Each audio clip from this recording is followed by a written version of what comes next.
Our saint for today is a popular figure in literature, painting, sculpture, drama, movie, and other cultural arts.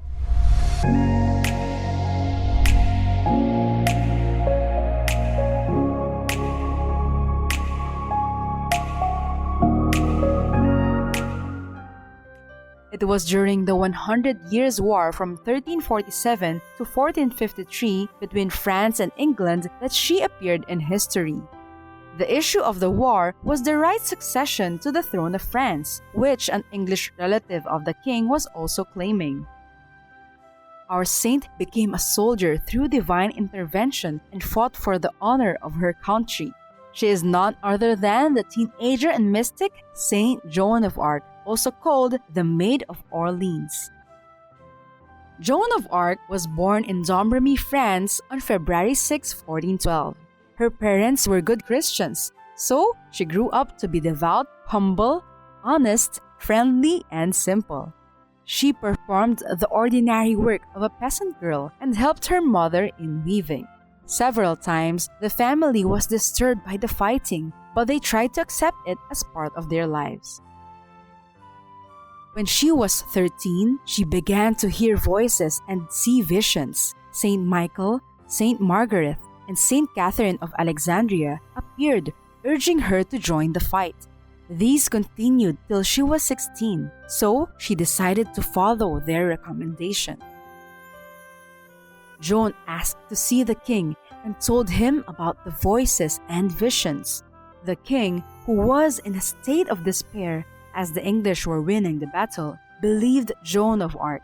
She was enlisted in the army, dressed as a soldier, and was placed at the head of the troops, riding a horse but carrying only a banner. The soldiers attested that she never killed anyone. During the battle, the soldiers followed her advice, and this resulted in the defeat of the English army. The outcome of this defeat was a truce between the two camps, and the succession of the future kings of France was legitimized. Meanwhile, the Englishmen regarded Joan as a sorceress and conducted inquiries about her.